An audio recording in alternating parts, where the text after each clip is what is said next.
Yeah, welcome. Really appreciate everybody coming out today, and I want to commend our Big 12 office, our conference commissioner, and really doing a great job of promoting the Big 12. When I took the job at Houston, I mentioned that I feel like it's a sleeping giant and the sky's the limit, and I feel the same thing about the Big 12. So thank you all for coming. I'll open it up for questions. You have questions for Coach, please raise your hand. We'll get you a handheld microphone. We'll do right down here in the second row on the right side.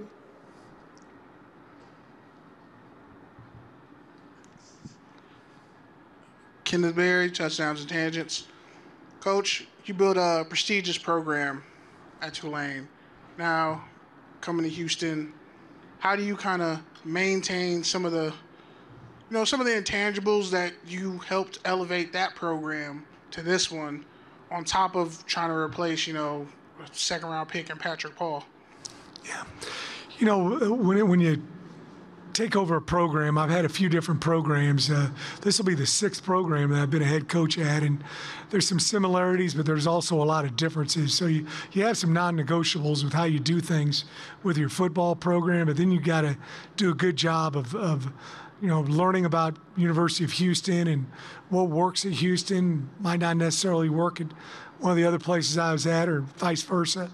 So I'm really trying to promote our strengths at the University of Houston. We're a Tier 1 academic institution.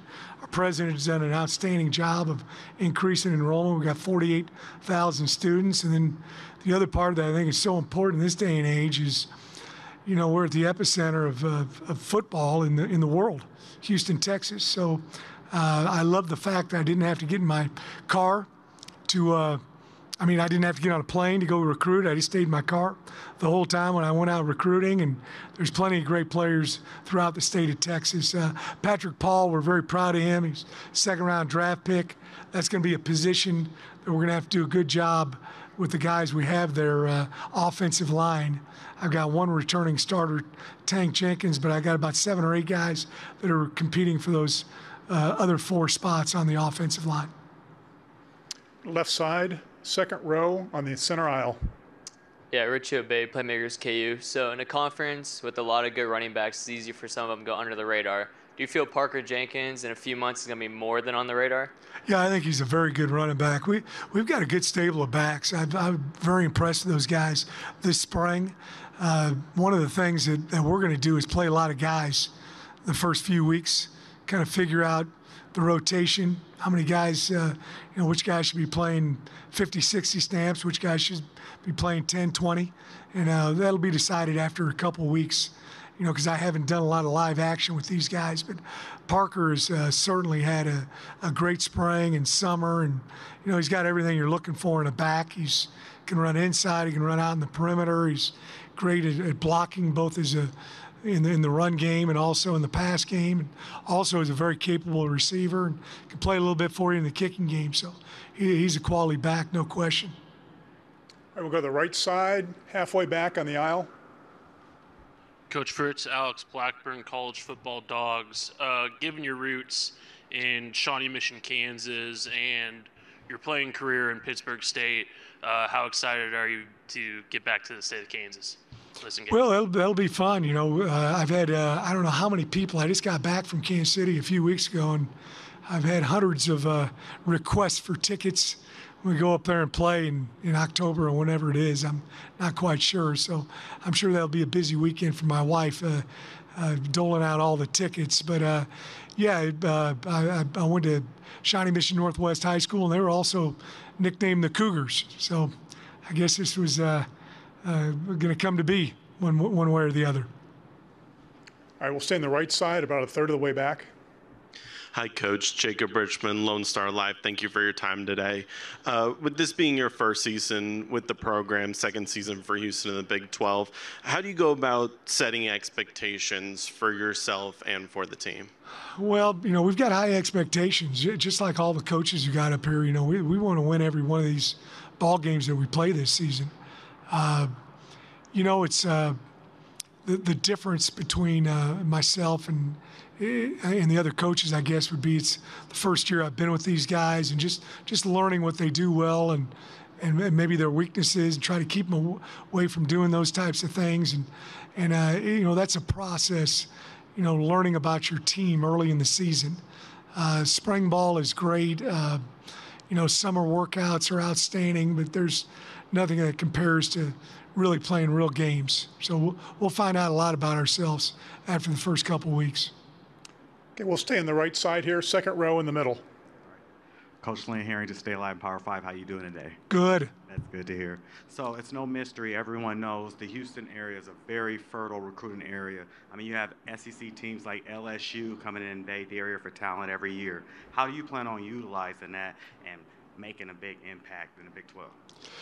Well, we're going to recruit locally as much as we possibly can. I really feel like, my experience going on 33 years as a head coach, it seems like kids are a little happier when they're closer to home.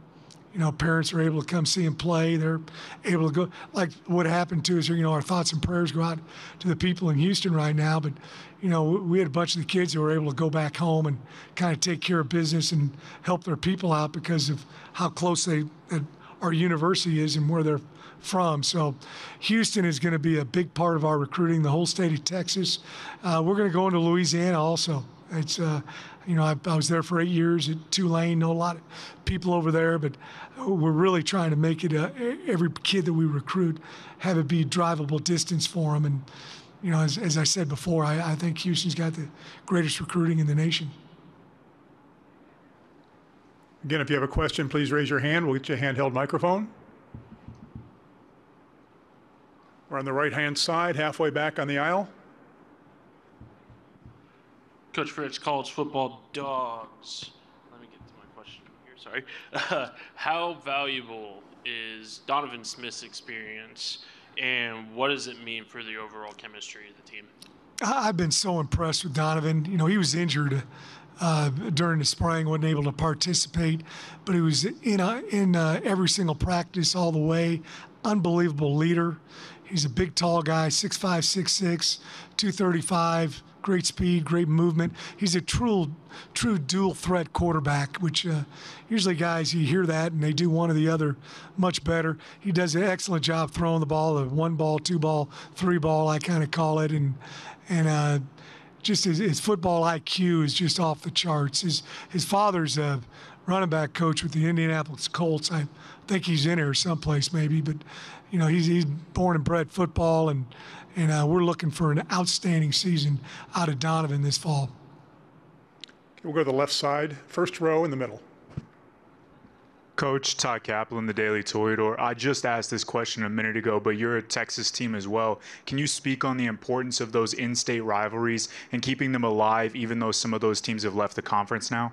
I think it's huge. I'm a football historian, probably like all the coaches here in the Big 12 are, and I know all the great, matchups and rivalries that there's been in the state of Texas. Obviously, my time at Sam Houston, Belen, I know an awful lot about these different schools, and I think it's very, very important to keep those rivalries alive.